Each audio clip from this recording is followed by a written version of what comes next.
The 4th episode begins with Thing infiltrating a medical facility in Jericho. Of course, he's accompanied by Wednesday. After they find one of the monster's latest victims, they notice that his left foot is missing.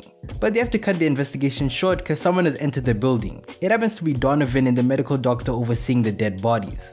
The doc notices one of his medical cabinets open, and when he takes a look inside, the person who's in it is no other than Wednesday. She's playing possum and the doc falls for the bait. Once she's back at Nevermore, she's trying to piece together the murder evidence on her side of the room. Enid is just standing there observing her friend be a little too captivated by death. Wednesday tries explaining to her that these killings aren't amateur nor meaningless. None of this matters because Enid passes out. And it turns out that it's not the first time she's done so. Miss Thornhill is teaching about plants again. Xavier is seated next to Wednesday, but he's a little on edge. The only thing she can seem to pay attention to is his scars. So she does the one thing she does really well, watches him like a hawk. After this, she enters the shed he just left. He has portraits of the monster all over the place. She doesn't find anything out of the ordinary, so decides to head out. He comes from behind the shed and gets curious as to why she's here. Wednesday lies and says she wanted help with the homework Miss Thornhill gave them, but this backfires because it turns out they weren't given any. Wednesday really is a horrible liar, huh? Xavier then comes to the conclusion that maybe she wants to ask him out to the dance that's happening later on. She has no choice but to go with the flow since she thinks it'll enable her to get information out of him. Once she asks him out, after struggling to do so, Enid takes her on a shopping spree to look for a dress. She roasted the one she came to school with initially and said it's a fashion disaster. I don't know why out of all people, she's making fashion remarks. Between you and me, she ain't no fashion icon. She leaves Enid to shop alone, but passes by another boutique when a dress catches her eye. Fast forward and she heads over to the police station to try and convince the sheriff that they should work together. The only lead she has is a sketch of the monster causing these killings. Donovan tells her to stick to academics instead of trying to play Sherlock. But then he comes to his senses and says when she gets concrete evidence, maybe he'll be willing to listen to her. Lucas, the mayor of Jericho's son, walks in on Enid and her friends to tell her he needs a favor. Adams runs into Tyler. They talk for a bit, but once she says she chose Xavier as her date to the dance, this dude puts on a frown, saying he thought they liked each other, but it appears as though she's stringing him along. Wednesday then visits Eugene to use his shed as her new base for hanging her clues, since Enid keeps passing out.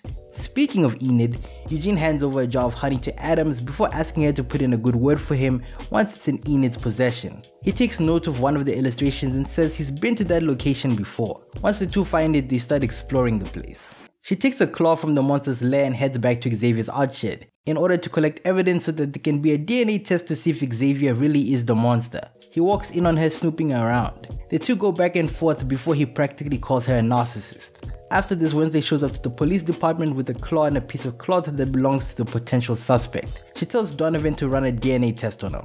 Principal Weems and Miss Thornhill are the chaperones at the dance. But there seems to be a little bit of resentment Weems has since when she was a student at Nevermore, the person she wanted to go to the dance with left her for another girl. That girl being Wednesday's mom. That sure is a bummer. Tyler shows up to Wednesday's storeroom because earlier Thing took it upon himself to write a note to Tyler to say they should go to the dance. Now that he's at her door, she has no choice but to go with him. But she ends up crossing paths with Eugene, who believes they're still going out to the cave from before to pick up on some more clues.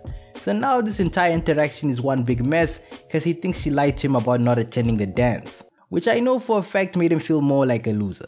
He fails to put his pride to the side and decides to go exploring himself, even though she said they'll go tomorrow. And I'm sure absolutely nothing will go wrong by him going alone.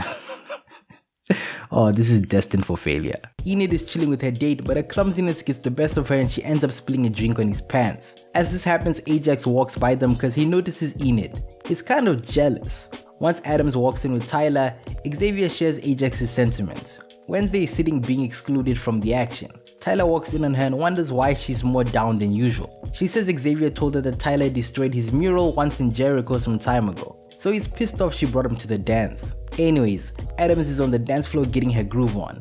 Her strange dance moves are rather intriguing and captivating to say the least. They even catch Xavier's attention, so much so that he tells his ex to use her powers to make him forget about her. But this triggers her since they broke up because he claimed her siren abilities were being used to manipulate him whilst they were together.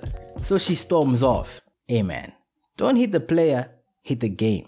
Lucas's friends show up to Nevermore to cause mayhem. They're so salty that the statue of Crackstone was set on fire. Either that or they just want a reason to cause chaos. Some people just want to see the world burn. Eugene happens to see someone come to the cave and set it on fire. Yo, what's with people in this town and setting things on fire? After Bianca and Wednesday share a heartfelt moment, the pilgrims sabotage the dance by spraying red paint all over their attendees. Adams has a vision that suggests Eugene is in trouble, so she has no choice but to pursue him. Enid confronts her date and says she thought he was different and genuine, blah blah, the same old story. Ajax shows up and then explains why he bailed on her. She can't control herself in his presence and these two lovebirds start making out, while being covered in paint. That's how you know the spark is real. Eugene gets sliced and diced by the monster before Wednesday arrives by his side. Miss Stonehill was tailing Wednesday, so she happens to arrive on the scene as well. You know, all of this could have been avoided if Eugene wasn't prideful and just stayed home. And that's pretty much the 4th episode.